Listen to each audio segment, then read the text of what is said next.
Mesdames et messieurs, bienvenue sur Africa Daily Report. Et aujourd'hui, nous revenons sur les violents affrontements qui secouent les provinces du Nord Kivu et du Sud Kivu.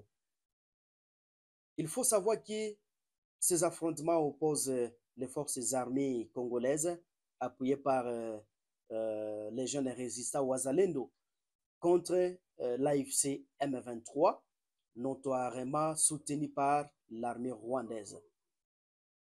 Alors que de rumeurs alarmistes circulent sur la prétendue chute de Chabunda plutôt, nous confirmons que les territoires de Chabunda restent bel et bien sous contrôle des forces armées congolaises.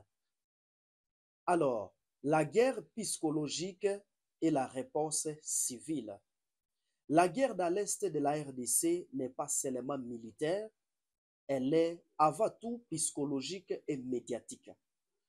Le M23 utilise massivement les réseaux sociaux pour semer la peur, diffuser la désinformation et tenter de briser le moral des populations. Chers internautes, malgré cette stratégie de terreur, les Congolais font preuve de patriotisme exemplaire. Zawazawa jajishindwa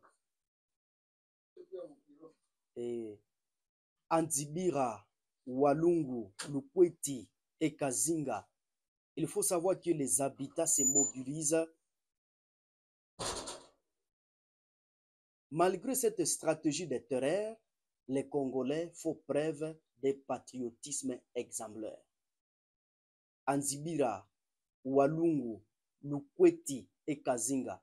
Il faut savoir que les habitants se mobilisent avec ferveur, organisant des chaînes de soutien logistique et moral à l'intention de leurs soldats, qui sont les FARDC justement et le jeune Wazalendo. Cette union sacrée entre civils et forces armées est aujourd'hui la véritable arme du Congo. Une résistance nationale inébranlable qui refuse catégoriquement la soumission. Alors, chers internautes, parlons le jeu de la diplomatie et la réalité du terrain.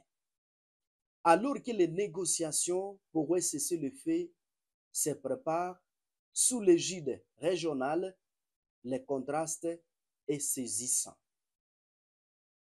D'un côté, le gouvernement congolais plaide fermement pour la paix et l'application stricte des accords régionaux. De l'autre côté, l'AFC M23 poursuit sans relâche ses offensives avec l'appui documenté du Rwanda, démontrant justement son mépris flagrant des engagements internationaux. Au cœur du débat, la présence de la MONUSCO reste un point de friction majeure. Il faut savoir qu'elle est contestée par la rébellion qui la qualifie de force ennemie, tandis que Kinshasa insiste sur le respect total de son mandat onusien. Notamment en matière de protection civile, ces brins de fer diplomatiques illustrent toute la complicité des conflits où les intérêts économiques, miniers et géopolitiques se mêlent stratégiquement aux souffrances humaines. Une nation debout, mais au milieu de cette obscurité, une lueur d'espoir se dresse. Le courage et la résilience des FARDC et des patriotes Wazalendo. Leur bravoure au front, leur sens du sacrifice et leur détermination inspirent une nouvelle génération de Congolais fermement décidés à défendre chaque centimètre carré de leur terre. Leur engagement rappelle au monde que la RDC n'est pas une simple victime d'agression, mais une nation résolument debout, forte, fière et souveraine. Chers internautes, merci de nous avoir choisis. Si c'est la première fois de nous suivre, N'hésitez pas de vous abonner, aimer et partager la vidéo. Au revoir. Mimi leo nimekuja kwa ofisi ya gavana, namna niko mkubwa mpya mwenye wameleta kutoka Uganda, kukuja kukana yeye tuone tunaenda kufanya namna gani kuona tunamaliza adui huyo. Mimi nimeomba gavana azungumze na wakubwa yake kama anamkubali apate local defense. So kama sisi FRDC na jeshi ya Uganda tumeenda mbele, au wa local defense wanabaki kama wanalinda wananchi nyuma, yani tukienda adui anatupita nyuma, anarudi anaua nini, mchiwaua huko, anatoka huko na uchungu, anakuja uchungu yote anamalizia kwa civilian.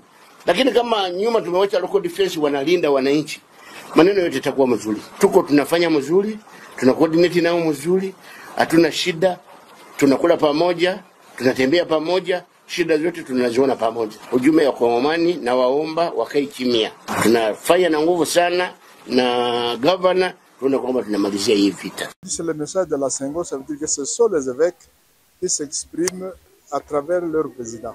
Et ce qu'ils ont dit, c'est plus que vrai, parce qu'il n'est pas permis de mettre fin à la vie d'un homme. Personne entre nous, les politiciens, tous les autres, les militaires, personne n'a créé la vie. Personne ne sait donner la vie.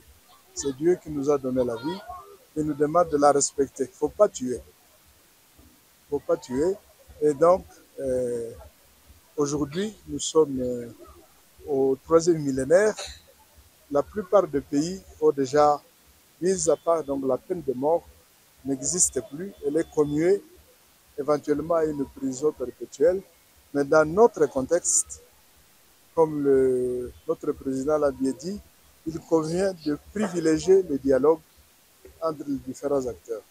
Parce qu'on a besoin d'une harmonie nationale, de cohésion nationale. Il faudrait privilégier ceux qui contribuent à rassembler et à ce que chacun donne son point de vue pour construire demain un Congo plus beau qu'aujourd'hui.